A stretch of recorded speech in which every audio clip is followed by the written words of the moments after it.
Good evening. Thank you so much for joining us for South Asian Heritage Month's literature programme. And we are joined by the fantastic Poorna Bell, who is a journalist and an author and an all-round activist and a powerlifter as well. And she has written this extraordinary book, Stronger, which we'll be discussing this evening. Thank you so much for joining us, Poorna. How are you doing?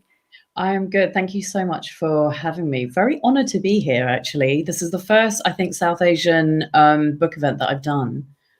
Really? Oh, that's wonderful. Yeah, well, we're delighted to have you. We really, really are. So the theme of our literature programme this year is what world are we reflecting back to children through our stories, and what then does this tell them about what they can dream for themselves? And as much as that includes children seeing themselves in stories as the main character, as the romantic lead, as holding positions in power in fictionalized stories and in the imagined world, really what that also includes is having a true and accurate picture about their historical past, and knowing that they can be who they want to be in life, and reflecting back a world where they can love who they want as well. And what is so extraordinary about your book is what you are presenting to young women everywhere, and young women and non-binary people, and actually anyone, any young person who is reading this, is this idea and this notion that inner strength and resilience is something that we can unlock. And there is so much here that really tackles societal conditioning and breaking down of boundaries. So in terms of Stronger, what do you hope that younger readers might take away from this? I mean, I love everything you've said. And I think that, to just expand that, yeah, absolutely. I mean, the tagline of it is changing everything I knew about women's strength. But, it's not just a book for girls, women, and non-binary people. Of course, it's a book for boys and men, because there is a lens through which boys and men view women and girls and what their strength is. And many of us are very well aware of some of the negative connotations of that, and where does that come from? And that comes from social conditioning, and how, boy babies and girl babies are even spoken to differently, and the questions that are asked of them, right? I think that at the very core of this book is, to sort of reference what you've just said, is that, we have this sort of saying, which is, if you can see it, you can be it. And visibility and representation is so important in that sense. However, what I'm also interested in are like the shadow conversations of that. So the subtext of what happens, the self that you form around the things that you aren't shown, right? And sort of the narrative that builds around that. And so, for example, one of the things that I reference in Stronger, and sure, I do powerlifting, but it's definitely not a strength book. You don't have to do like strength training.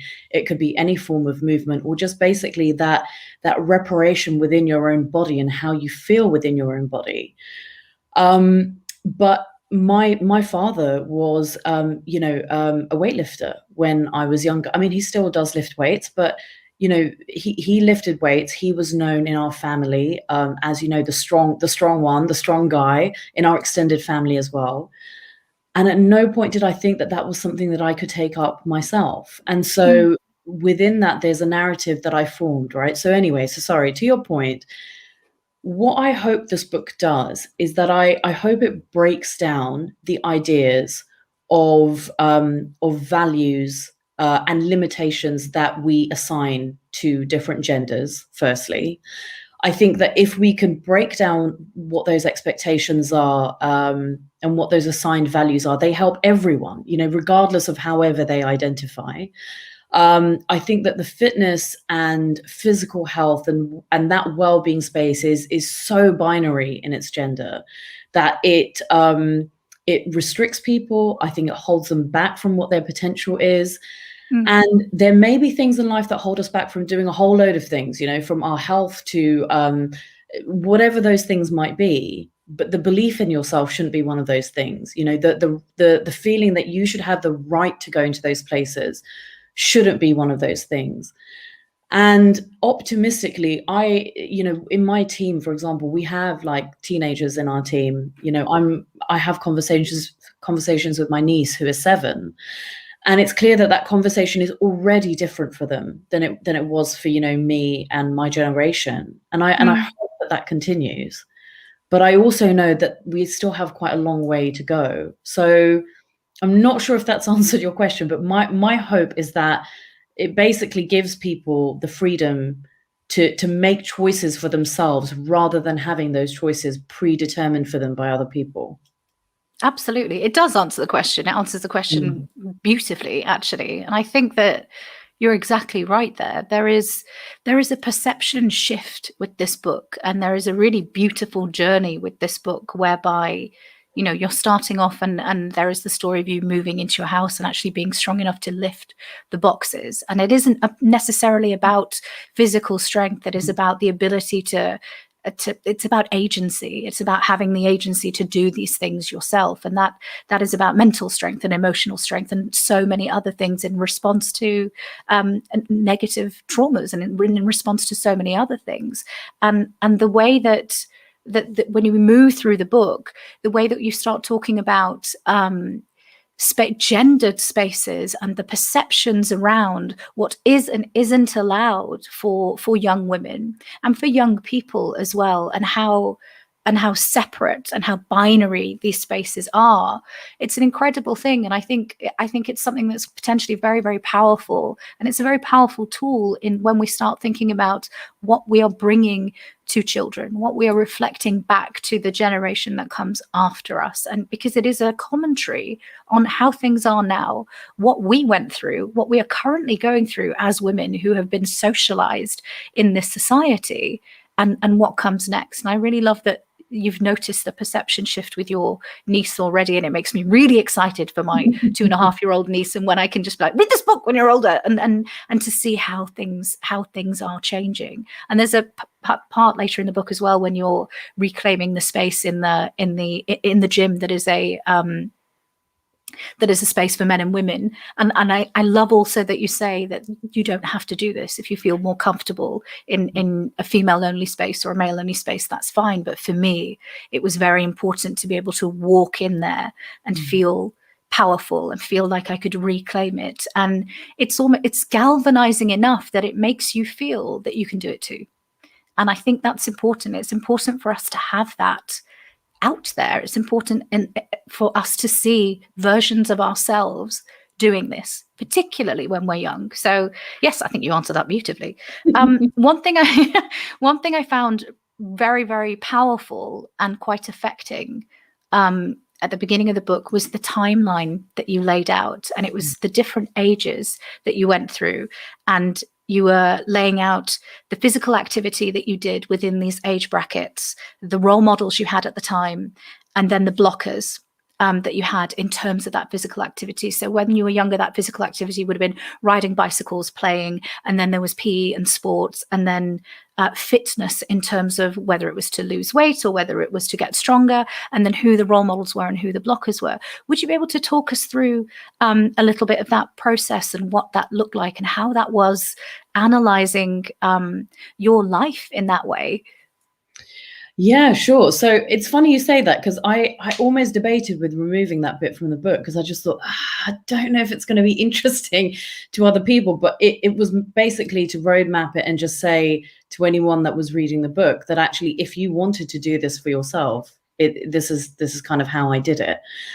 The reason why it was important for me to break that down was, okay, so a rough overview for anyone that hasn't read the book, is that I realized that up until I started secondary school, I used to be really active. I mean, like, I would play with my friends in the local neighborhood. I would play tennis. I had no sort of self-consciousness about how I moved around, and it wasn't sort of rooted in anything that felt negative, apart from one of the things in the book that I chronicle, which is, around colorism and playing tennis in the sun, and how that is such a huge blocker for South Asians, because you have family members who will comment on it, and that inhibits your enjoyment of it.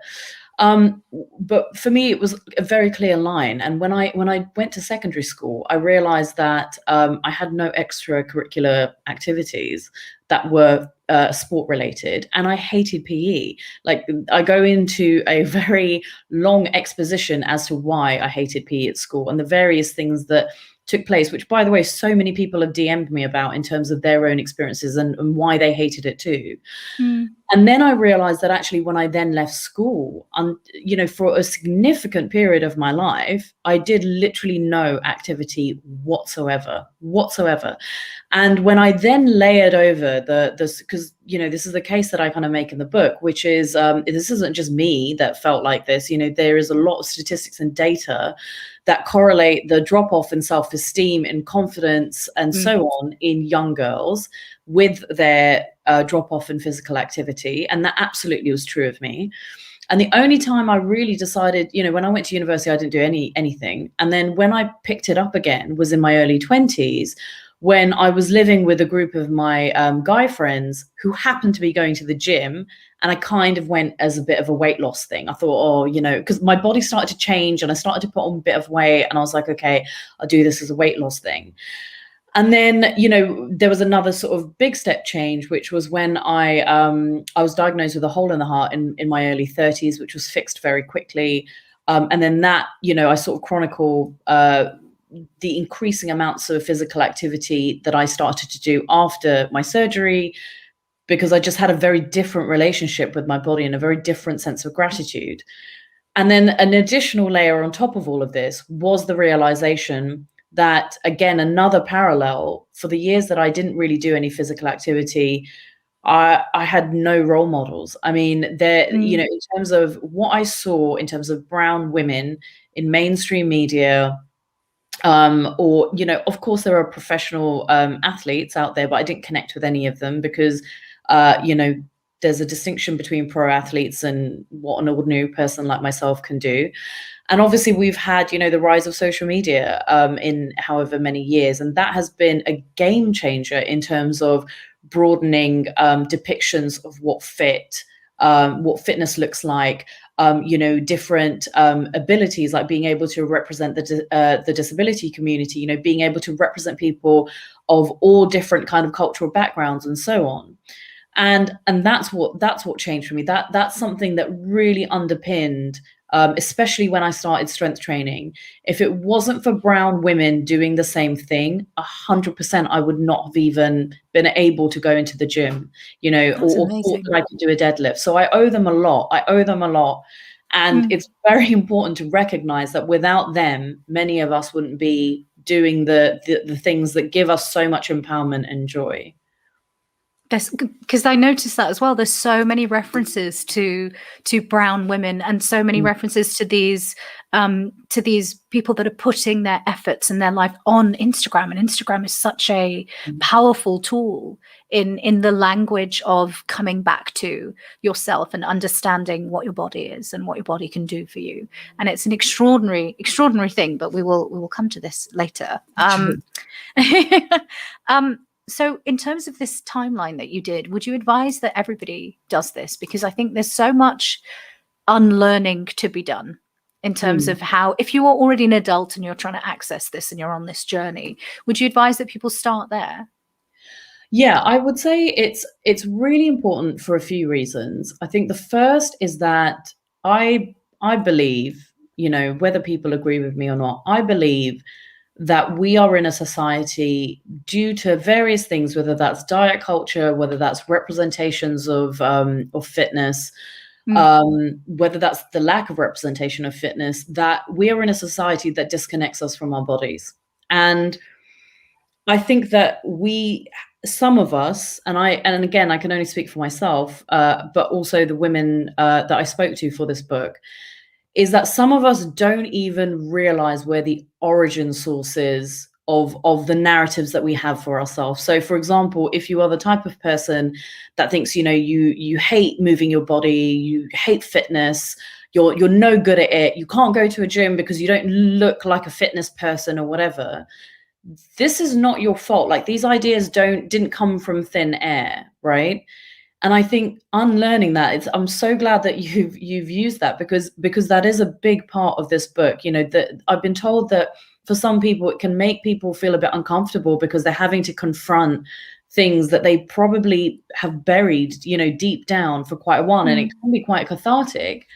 But it also means that you get to reshape that for yourself, and you get to let go of some of the things that either other people have told you about yourself, which are just patently not true, or just things that you have believed about yourself.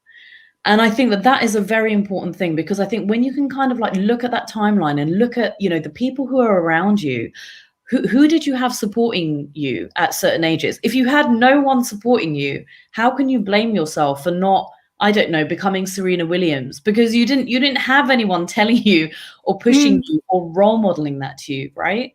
And I think that working out where those gaps are, and that's what I meant at the beginning of this, where, you know, we still form a narrative around the things that aren't expressly told to us. I think that can be very, very important to do, because if you can unlearn that stuff, then you can rebuild it from a place that's a bit more honest, that is a bit more. So when you're actually, you know, whether it's like trying different activities, whatever it might be, asking yourself why you do certain things, like why are you doing those things? And a classic example that I will always give people is the number of people I know that like doing exercises, for example, HIIT, or, you know, really hard cardio. Now, there are people who genuinely enjoy doing that stuff, right? I'm not hating on HIIT at all, right? Even though I don't really understand the allure of like 100 burpees or whatever. But some people really love that stuff. But when I ask them to tell me what it is they love about it, and if the only reason they can give me is because they feel really hot and sweaty and they feel like they want to throw up at the end of it, and that's their sign of what a good workout is, that's when it needs to go back to the drawing board, because that's what we've been told a good workout should feel like. Whereas a good workout has to do with your performance goals. It's got to do with how it elevates your mood. It's got to do with maybe how it might fit into your menstrual cycle, or if your like health is fluctuating at the moment. And those are the things I kind of want people to ask themselves. So if the activities that they're doing are the ones that they really want to do, cool. You know what? Why mess with like a perfectly good formula? But many people, I don't think, have really asked themselves why they're doing the thing that they're doing. It's just that they kind of assume that that's what fitness looks like. That's what fitness is supposed to feel like. Fitness is supposed to feel fun. It's not supposed to be. And if you feel dread towards it, that is a really quick shorthand. If you feel dread towards it, you need to do the timeline, because something has gone wrong, you know, along the way there. I agree. It shouldn't be this grueling thing that you feel obliged to do that punishes you. And I think that's the beautiful theme about this book. It's about learning to love your body and nourish your body through fitness, and it has to be something that nourishes you in a 360 way, not something that punishes you, because that is rooted in shame, and that shame does not belong to us. That shame is not ours to carry. And that is something that you realize when you're on the journey through this book. And by the end of it, it's this beautiful resolution where you're just like, oh my God, it's not me.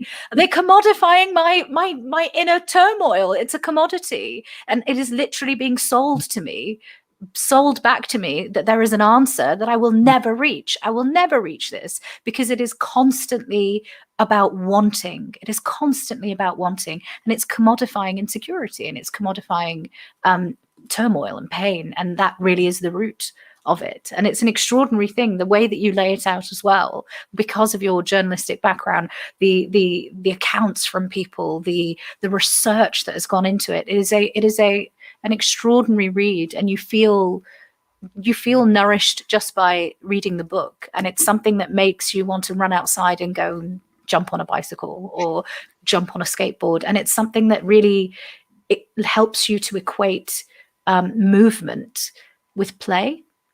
And that's such an important theme running through. And it was just, honestly, it was such a pleasure to read. It really, really was. One thing that I wanted to talk about as well was that intersectionality is such a huge theme in this book, and you touch on it almost, throughout. And it's whether you are trans, and it's about whether it's race and non-binary identity, but particularly as well, there's particular reference to South Asian identity, obviously, because you are a South Asian woman. But I was wondering as well if you could expand on how South Asian identity in particular, within particular reference to fitness, with particular reference to body image, how does South Asian identity intersect with this and the barriers around this, do you think? So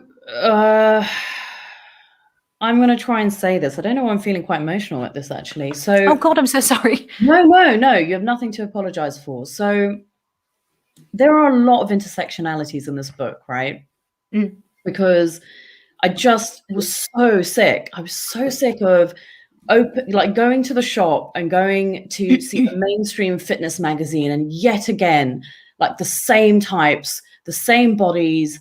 It just drove me to a point where I just wanted to scream. And it was the same thing on Instagram. So I think I started I know we'll get to it, but I started a fitness diversity platform called See My Strong in, I want to say 2019 May.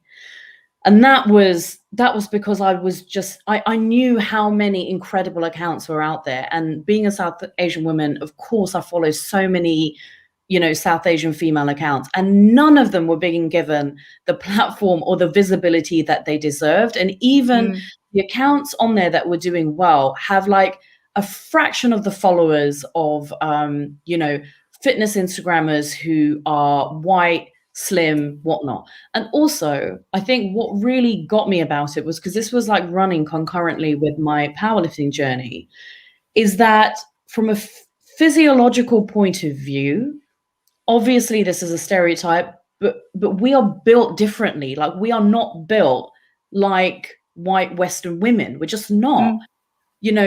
Most of us have hips and bums. Yeah, hips and thighs and boobs and tummies and And all of these things are amazing assets, amazing attributes, And I just was so tired of feeling like we had to just, as women, we feel like we need to shrink. And as South Asian women, I just thought, I also know that these attributes, if, for example, you did something like a strength sport, that is your superpower. Like, that is what enables you to be competitive and better than everyone else. And it just broke my heart to just see that none of this was really celebrated outside of Instagram. And even on Instagram, the algorithm is biased and whatnot. And I don't know if that's fixed. I don't think it is. It's going to take a while. And all of this stuff, like when people ask me, like, how did the idea for the book come? And, this is stuff I was interested in. But if I'm being really honest with you, I didn't, the idea for the book came through a conversation that I had with my now publisher. And it was after I'd read a statistic that showed that in the UK, the demographic of people that were least physically active were South Asian women. And it felt very personal, because I just thought, this isn't because South Asian women are lazy. It's not because they don't like physical activity. There are reasons here. Like, whenever we look at like statistics, we have to look at the layered reasons behind this. And I just thought, this isn't okay. Like, this is no longer about me bitching and moaning about how we don't have representation and how I haven't seen someone who looks like me on the cover of Women's Health. This is actually much more serious than that, because these have impacts in terms of, things like our health outcomes and so on.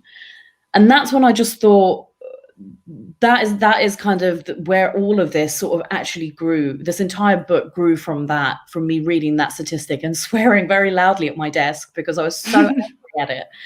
And when I kind of then thought about, my own family and their family friends and so on, I could see exactly why we had gotten to the place that we have gotten to. And I was just like, this is not acceptable and it's not okay. And I think that there are lots of other people who, for different cultural reasons, for other intersections, feel this, feel held back. But for South Asian women, we have this thing where we have to, especially if you grow up in somewhere like, the UK or the US, we we grow up like on a double-edged sword, you know. On the one hand, we have all of these family pressures around what our body should look like, what the color of our skin should look like. And on the other hand, we grow up in an environment where we're still told that the color of our skin should look like something different, or that people who have different skin colors to us will advance better, right? And actually, what we're told is our version of whatever fitness and beauty isn't even worth seeing. It's not even worth representing. And that absolutely broke my heart. And I just thought, that's not okay. And you know, something has to shift around that. And the difference that I have seen in 2021, 2020, in terms of the volume and the number of especially Asian female Instagrammers, is incredible. Like, I can feel it, you know. It's not just sort of this like these scattered people that you kind of have to sort of cling on to. Like, I remember it was back at the end of, let's say, 2018. Like, this is like a, you know, this is like a wave. This is like a tide. It's sort of a gathering movement of people, and that gives me like enormous hope for younger people and for children, because it's not something you just see being done in a tokenistic way. I think that we are really reclaiming that space for ourselves, and that is, I will stop talking now, but that is something I do. I can listen to you talk all day. Keep going. Yeah. I agree with you 100%, and equally as well, I think because of how we are different, because of how our bodies are different as well, there is also this bizarre fetishization of Asian women, South Asian women, and there is a hypersexualization of us as well. And so when we are in these spaces and when we are in gyms and we're working out, there is that layer as well of being seen, of being of our bodies being seen. And there is that, there's that that's coming from the outside, but then there is also the layer of shame that is coming from our own social conditioning in our community of like, well, that active wear is very revealing, you can see your entire butt. And it's just, there's so much shame from all angles as well, and it's just a myriad of complications, I feel. And I think a lot of the barriers come from that too. And it's just, it's so galvanizing, I think, to see this seismic shift in all of these women putting their hearts out there and putting their journeys out there and going, hi, I'm doing it. It's okay. You can do it too. And you are one of those people. And I remember I think when I first followed you on Twitter, that video that you have pinned on your page, I lost my crap. Like, when I saw that, I was just like, oh my God, that's so cool. Honestly, and I shouted at my phone, and I think I watched it about 5 times because I'd never seen anything like anyone that looks like me do that before. I'd never seen a display of strength from a woman that looks like me and that is in my age group. And I'd never seen it before, and I couldn't stop looking at you, and I couldn't stop looking at the strength that took. It was extraordinary, because that is not something that typically, the way that we've been raised, that we see. We don't see women like us display that much power, display that much strength. And it's extraordinary to see this wave, and like you say, to see that things are finally changing. And Instagram is an incredibly powerful tool, I think, in creating that. Well, to move on from body image as well, and to develop this further, there is a couple of things that you say in the book about perceptions around the acceptable ways in which we are, as women in society, allowed to change the way that we look, the acceptable ways in which we are allowed to transform. And you make particular reference to the idea of being toned. And rather than saying, I want to build muscle, I want to get stronger, I want to build mass, because these things are distinctly masculine. These things are distinctly, they remove your identity and your femininity in the way that we have been socialized. And similarly as well, there is an interesting part in the book as well, when you're talking about, and you've got so many accounts of women that have said, family members, people they don't know, strangers, people that have said, you look like a man, and that amazing Instagram account that's just someone going, yeah, okay, fine. And then they just make it into an inspirational poster. So many people comment on the bodies of women and how, if they want to be stronger and build muscle, remove their femininity. And so as women, there is this protective instinct of when we comment on our own bodies and we comment on how we want to change our bodies, we've been conditioned to use this ultra safe and feminized language of toned. I would like to get toned. I would like to do this. And that is, it's still building muscle, and it's an extraordinary thing. And even so, that it's so deeply embedded that there is this unspoken consensus around the fact that you were talking about when you went to the gym before you got married, because there is this implicit understanding that when you are getting married and when you are a bride, that is the thinnest that you must be. That is the thinnest that a woman must be in her lifetime. And I was just wondering how we should, this is a very, very big question. How do you think we should start to unpick this as women in society? This is a lot for us to hold, and it's so much coded messaging. So the first thing I would say, which I actually gave a talk to Facebook on this, and it was a bit left field because I'd never really spoken about this before, and I didn't know how a group was gonna take this. It was around the first place that it starts with is really confronting whether you truly believe in gender equality.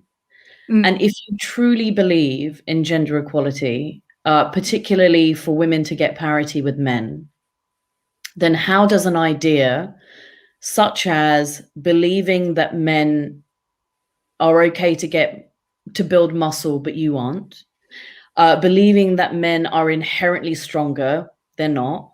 Some are, some aren't. Some women are stronger, some are not.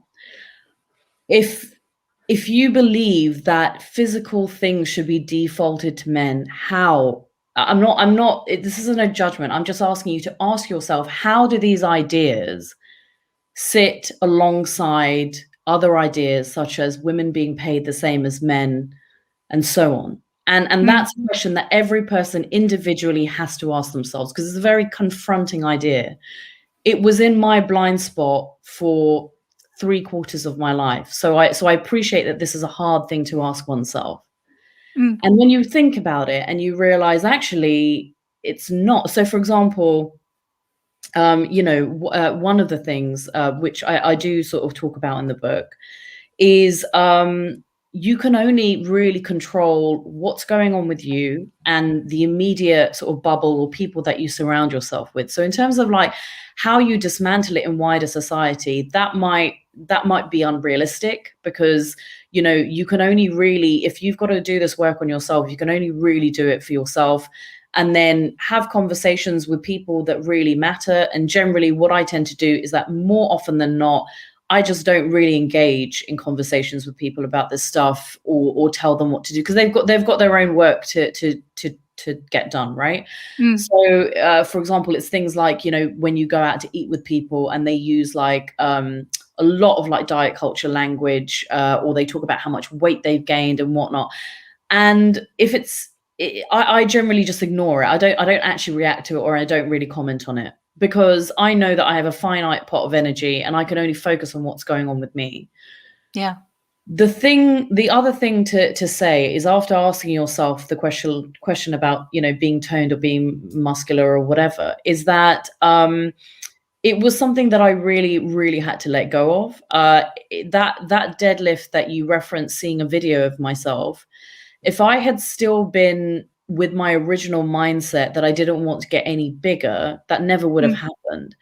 And that remains one of the moments that one of my most wonderful moments in my entire life, a moment that I look at and I think that to me is evidence of achieving something that I never in a million years would have thought possible 5 years ago. So in terms of what that moment, what that achievement gives to me versus maintaining a weight, a particular weight, the two aren't comparable, because whatever it is that I weigh now,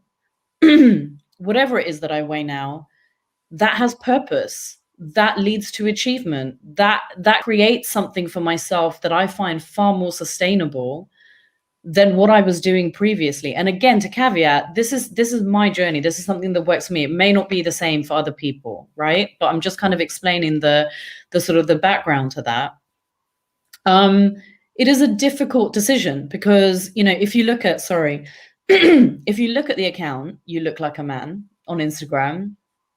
If you know, you even start a strength journey and you get people making comments about stuff, you know, when men feel the need to comment on a woman's physique that way, the first thing that shows me is how insecure and loose a grasp that person has on their own identity. And I feel sorry for them. I feel so bad for them, because I just think, you know, if you in the powerlifting community, male or female, you lift each other up. It doesn't matter. You don't get more respect because you can lift more than the other person. You get respect for the fact that you had the guts and the courage to turn up to your training sessions every single week, blah, blah, blah, get to a platform. That's where the respect comes from. It's not based on someone's insecure version of their idea of themselves. And also, you know, the men that make those comments is actually what they're doing is, you know, I did say that I know I've written this in the book and stuff, but it's like they're telling you what their ideal of feminine attractiveness is. And if you think about it, some random person who you are not in a relationship with and you have no intention of going on a date with, nor are you attracted to, is telling you a piece of information that has absolutely no relevance or bearing upon what you do. Nothing to do with you. Yeah. You have no skin in that game. Exactly. So it's really tough. I mean, the thing is, I don't really get so much that, but, you know, on the other hand, you know, in terms of like physique wise, I don't think I'm there yet in terms of my physique being commented on. I will get men commenting on my form, despite the fact that I have a coach that, you know, I train with, and I just block those people because their opinion is absolutely not relevant to me. So it's hard. It is hard to unpick all of this stuff, but it does involve asking yourself certain questions about, you know, as I mentioned previously, again, why is it that you think that you're not the one to try things, you're not the one to do things? And there are increasingly more and more women, you know, in the weight section of gyms, which is a wonder and a delight to see. And also, I think hopefully what the book should also say is that if you're working out somewhere that makes you feel bad about yourself, I mean, obviously, like income and accessibility aside, I feel that you need to put up with those kind of spaces. You really don't. Absolutely. Absolutely. Would you like to do a reading for us?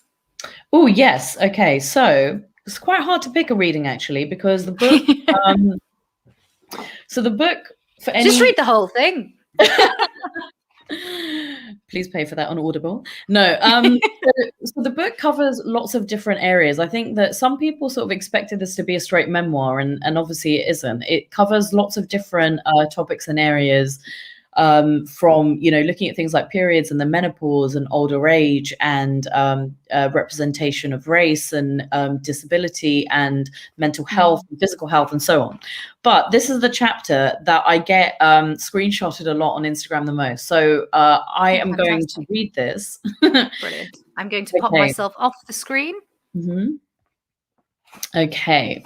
So this is chapter 4, Your Body is Your Land. When you consider that your body is the only land you arrive with in this world, no one has ownership over it but you. You may have lovers who lay claim to it. Your parents may believe they have a say over it. You may experience the dark horror of people trying to violate it, but never once do you stop having autonomy over your body. From a very early age, people will come to your borders. They will shout things across the fence. They'll remark on what your land looks like and the things they believe should change.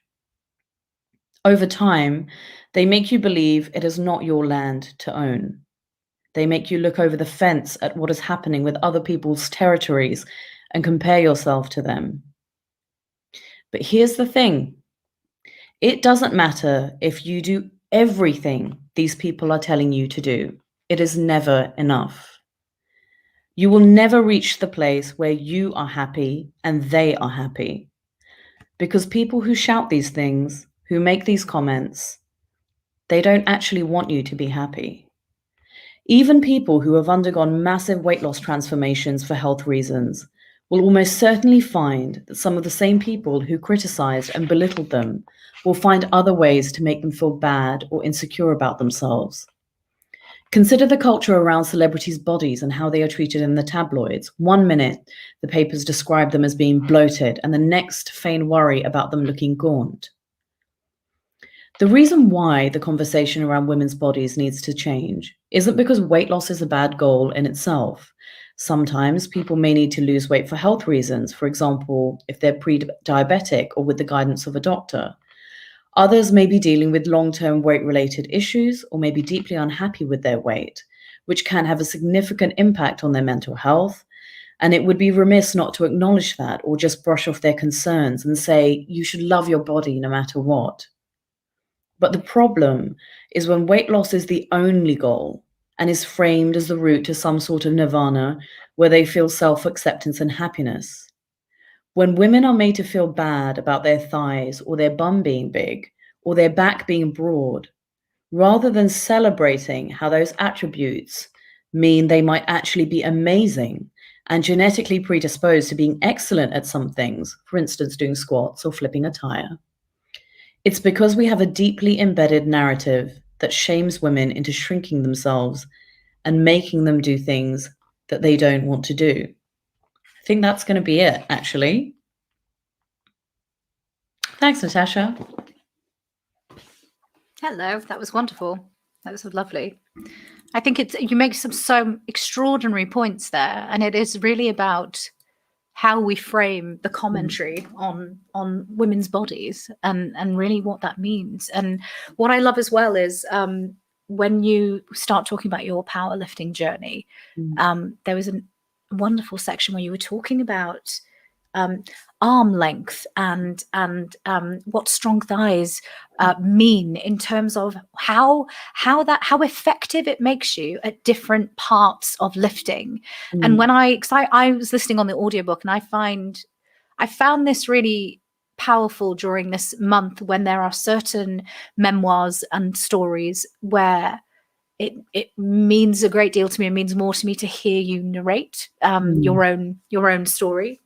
And so when you were talking about arm length and it was around this issue of people feeling strange about what their bodies look like, and then how that informs your strength and your ability. It was an extraordinary thing, and I think it folds very beautifully into what you were saying, because it is the direct opposite of people's commentary on, oh God, well, your bum looks like this, or your thighs are getting like this because they're too thick.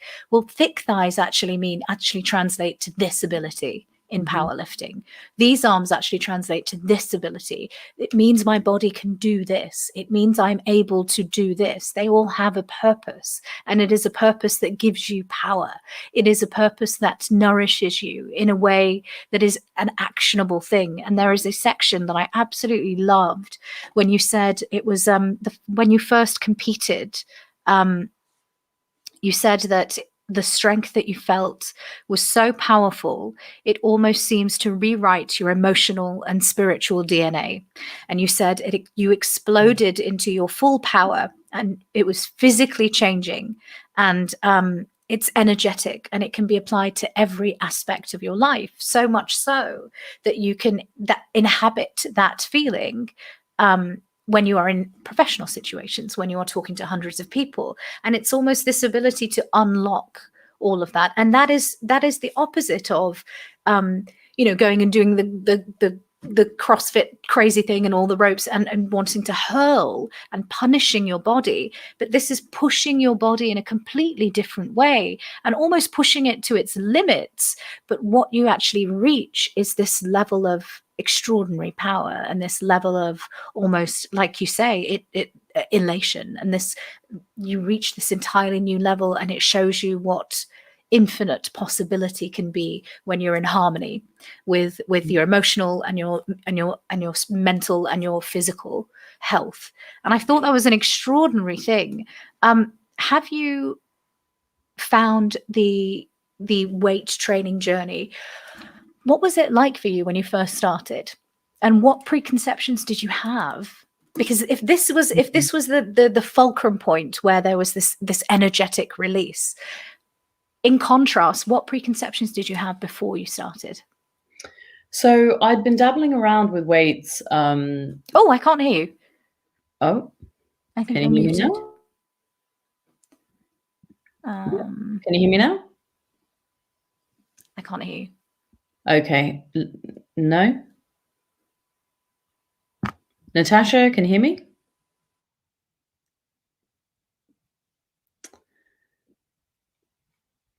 Uh-oh.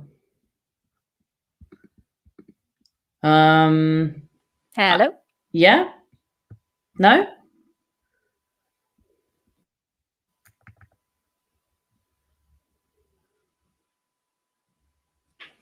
Can you hear me? I can definitely hear you. I can't hear you at all. Oh, no. I'm so sorry, everyone. We're having a technical hitch. Okay. Oh, my goodness me. Okay, bear with me 1 second. Sure. Nafisa says that she can hear us both, so maybe, but obviously that doesn't really help you if you can hear me. I don't know why this isn't working. Oh my goodness. Right. Can you do me a favor? Can you leave the studio and come back in? I can definitely do that. Sorry. Is that possible? Perfect. Hello, everyone. We're having a slight technical hitch. I will entertain you in the meantime. We're waiting for Poorna to come back. I hope you're well. I hope you're having a very good evening. How is South Asian Heritage Month going for you? I hope it's going well. Let's look at the comments, shall we? I can hear you both. Thank you so much. I'm glad you can hear us both. I can't. How strange. Hello. Hi. All good? How are you? Fantastic. Love that. Great. Sorry, I don't know what happened there. No worries. Great question. Sorry, could you just repeat that again? Yes, yeah, of course. I was just saying. Oh, got you. Yes, I remember. Okay. So I had started dabbling around in, I would say, strength work. This would have been like 2016. Mm-hmm. But I think the moment you're describing is what I would actually view as my actual shift into properly, powerlifting, because that was a lot of strength work where previously where I was sort of experimenting around with different like lifting and things, but I was still very much of that mindset of this is fine as long as, I don't get any bigger, whatever. And I think when I started powerlifting, I was terrified of it because the sort of the training for it is quite intense. You sort of start training a couple of months before a competition. And this sounds ridiculous, but the idea that you have to fuel, as in, and by fuel I mean eat, eat to fuel your workouts, was revolutionary to me, because I feel like, again, because of this like diet culture kind of narrative, I felt like I sort of was coming from a place where, you try and, I don't know, just try and do as much as you can on as little as possible, if that makes sense. Yeah. So the idea that you really, really fuel up was very, very new to me. And it was incredible because I didn't feel tired. I mean, obviously the workouts were quite full on and so on, but I didn't feel that kind of, it's a different type of tiredness, when you're working out and you haven't sort of, I don't know, eaten enough food before or whatever it is. So the idea of sort of like, almost like if you kind of picture like, a thread and a pair of scissors, like just sort of severing that tie and just actually being able to eat well enough to fuel your workouts with the only goal in mind to just get as strong as you physically possibly could was life-changing for me, because number one, I actually enjoyed it. I really actually enjoyed exercise in a way that I had never done before. And then when I actually did the competition and I saw the effort that I had made, pay off, I was just like, this is amazing. And I want this. This is the feeling that I want. I don't want the feeling of like, oh, maybe I can fit into a pair of jeans which last like for about like 5 seconds. I want the feeling that that powerlifting gave me, which was something that lasted for the entire week, like which would previously was something that was like only kind of a flash of a moment. And it wasn't just something that lasted an entire week, because it started to slowly become part of me, which is what I sort of meant when I talked about it rewriting your your kind of your emotional and spiritual DNA.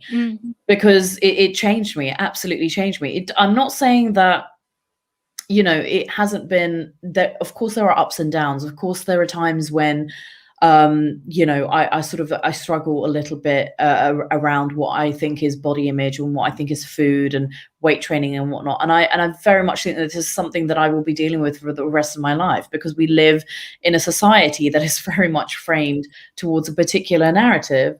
But that sense of not feeling intimidated, I was about to say I can't put it into words. Clearly, I have put it into words, like 90,000 words, actually.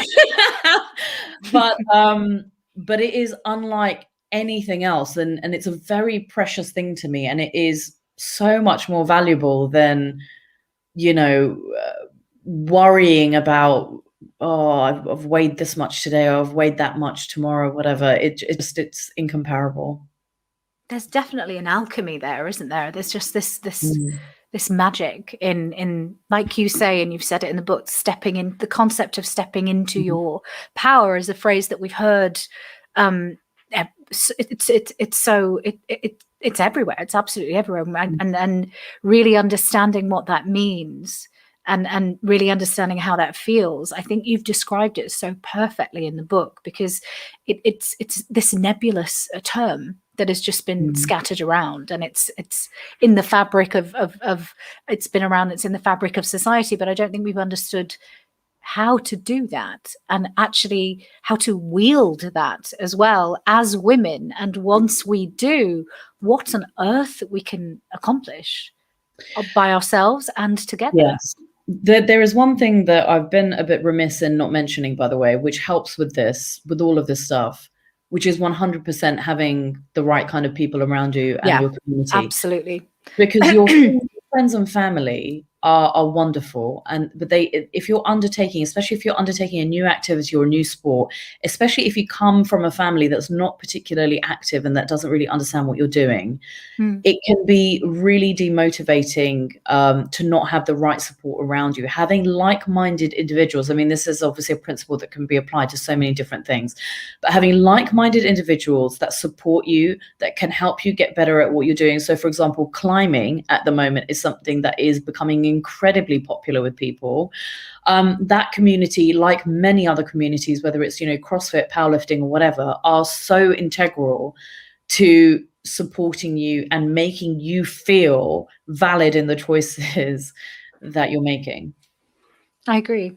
And then to follow on from your point, the community in the powerlifting and the weight training community that you found, particularly with Jack and with Ali and the South Asian men in that community as well. And it was your friend Ali that suggested that you compete. And in the book, you're just like, what? Are you sure? Me? Why would you want me to? And it's this extraordinary kinship that seems to exist with these people. And you've even said yourself as well that there was a misconception that you had in terms of who you thought Jack might be. And there's a wonderful quote here as well that you said when you were competing, that the men competed in one room and the women competed in the other, and they all cheered for each other just the same.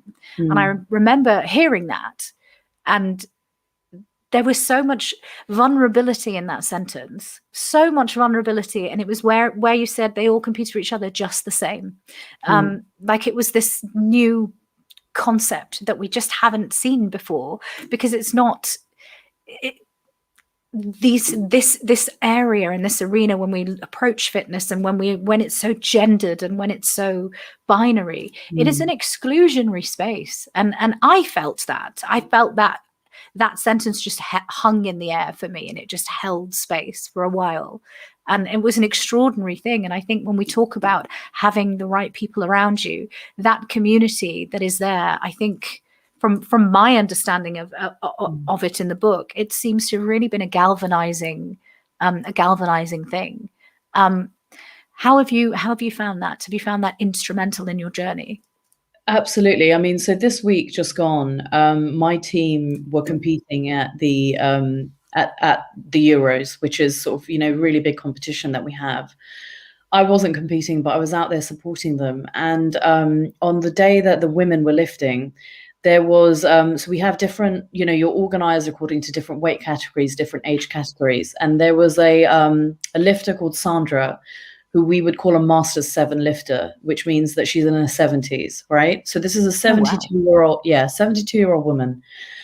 And she got a record in what she was doing, but you're given the opportunity to go for a fourth attempt. And she did 102 kg deadlift.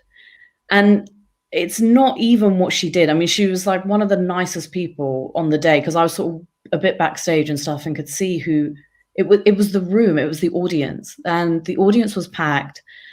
And the way that entire room just got behind her, of men, of women, like it was just to see, like, not just a woman, but a woman in her 70s who is like having the time of her life anyway, because she's doing a sport she loves. But for her to have the support of everyone in that room, and not in a like, oh, isn't it nice that like someone in their 70s is like, the respect that everyone had for her in that room.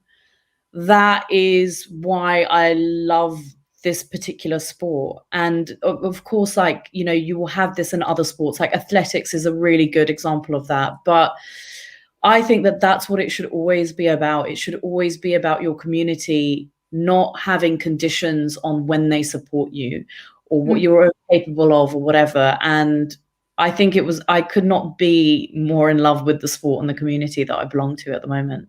Anyway. I don't blame you. It sounds bloody fantastic. Yeah. Honestly, I was just like, I really want to do it. I really want to do it. And I think my arms might fall off with my condition. But what was really beautiful as well to hear about was the young girl who has arthritis and really, really struggles with it. And disability is a theme throughout this book as well. And particularly with your health struggles, that with your hole in the heart and your surgery, and then long COVID as well. And there is a very human, very real element to this, whereby we are on a journey with you, and there is still the punctuated with strength, building strength, coming back to strength. There are moments where the human body is vulnerable, where the human body needs to take time and it needs to stop. But then we keep going. We keep going with strength. We keep going on this journey, and we replenish. And actually, it's part of healing. And then that becomes emotional healing, and it becomes mental health healing, and everything starts to align. And when I heard, I keep wanting to say read, but it was the audiobook. So when I heard the story of the young girl who struggles so badly with arthritis, because I have an autoimmune connective tissue disease, so all the stuff in between my joints is just like no, and so any kind of lifting is very, very troublesome for me. But when I heard the case study of her and how she overcame everything she was doing and was like, no, I'm just going to do it, it really made me feel like I could do it too. And it's a wonderful galvanizing thing in this sense of loss of agency through health, and what we lose, and what we lose through grief, what we lose through emotional loss of agency through emotional trauma as well, and the ability to gain that back through the nourishment and replenishment of what we give to the body, what we do physically to the body, is an extraordinary thing. It really, really is. And what I loved, and I know we're going to run out of time soon, but I wanted to touch on See My Strong, this community that you've built, because it really, together with the book, it is an extraordinary thing. And what I wanted to touch on as well is you do not allow on this page and in this community, you don't allow any adverts or any advertisements about weight loss or anything like that. And similarly as well, you do not feature people who do before and after weight loss journeys. What was your decision making around this? So when I started it, I was sort of tinkering around with things, and people, I had a couple of people who did send me sort of before and afters and whatnot. And I felt like I didn't want to post them, but I felt like I should because, you know, it was their journey and it was valid and so on.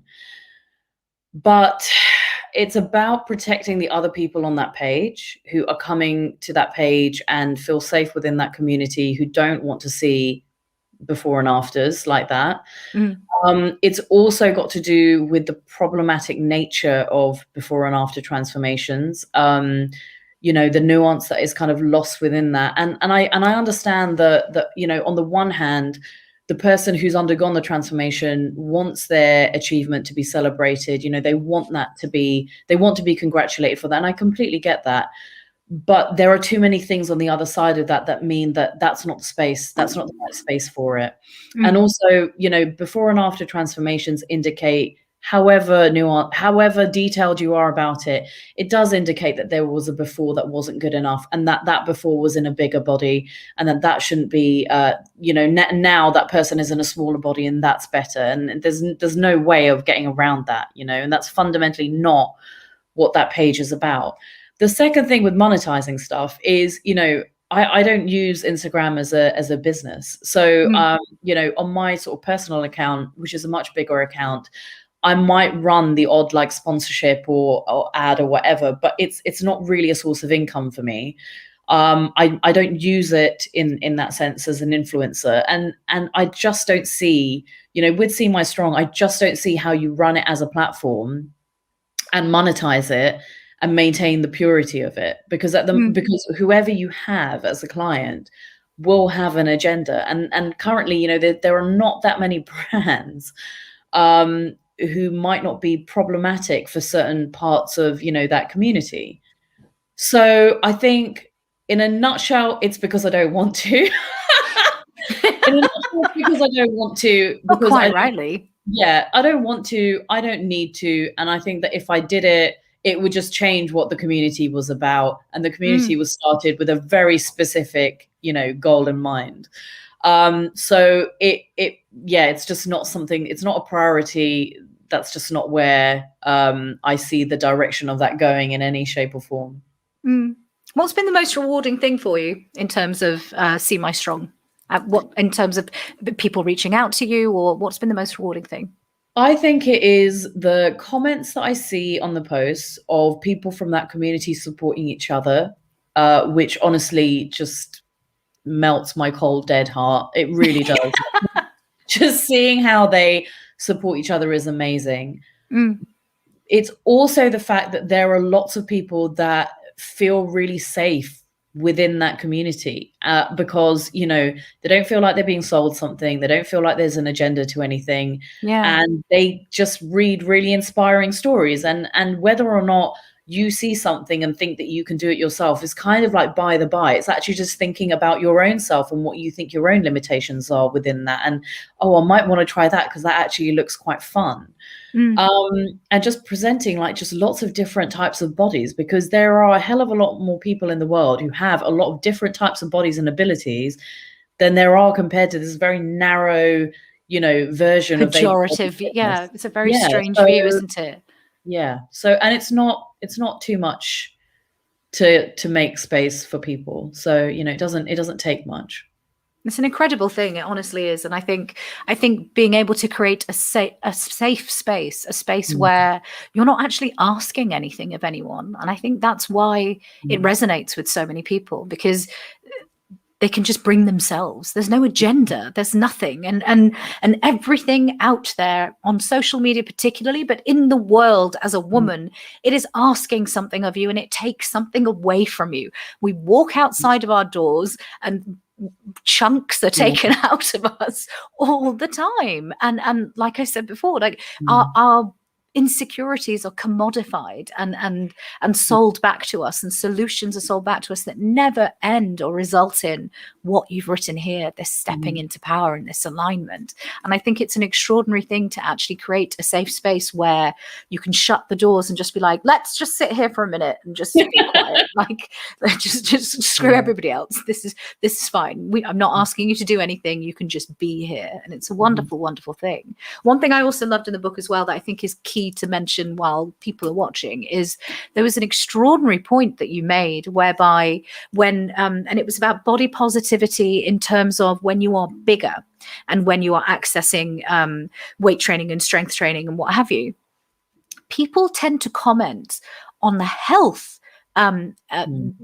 issues of people that are overweight and people that are larger in ways that they do not. And this was such an excellent point that you made. We don't comment on people that smoke too much, and strangers don't walk up to you and are concerned about your health when you are a smoker, when you are a drinker. We don't feel as a society we need to shame people for their health choices when they're engaging in other activities. But for some reason, when it is women and when it is women and their bodies and what they look like, it is open season. And it is an extraordinary, strange phenomenon. And it's something that I think we all knew, but I hadn't seen it the way that you just present these things and the way that you're presenting them for women like me who've been conditioned with all of this, can't say the word, but all of this crap our entire lives, and young girls and young people that are being socialized now throughout this,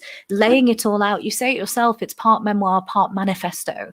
And this is the manifesto element of it, of don't do this, this is happening, don't worry about this, everything is fine. And it was so reassuring to hear and to read and to just have laid out.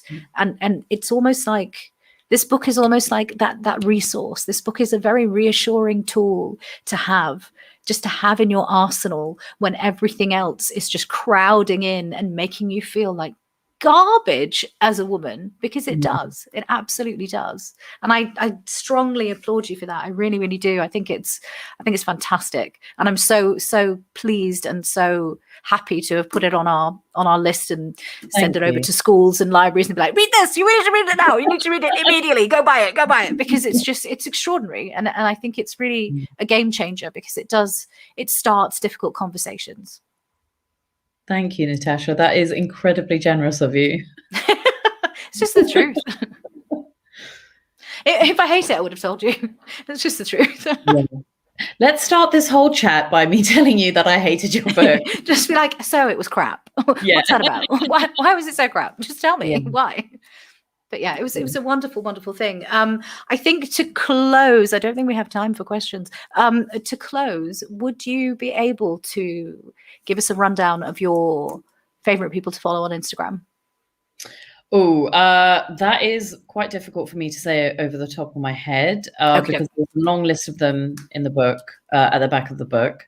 I would say that if you have started thinking about any of the themes of which we have discussed, someone like Tally Rye is really good in terms of that conversation around, body image and food and so on. I would say, people like Meg Boggs, for example, are great from a body positivity point of view. If we're looking at strength, there is an incredible account which I could possibly maybe pull up.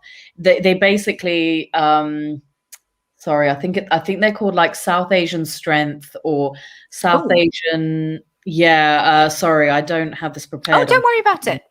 We could always, you could always let me know who they are, and I can share it in a post afterwards. There are different collectives who have collated accounts of basically other South Asian athletes and so on that you might want to follow. But I'm just going to see. It's called South Asian Strength, but they're great. Smashing. Love that.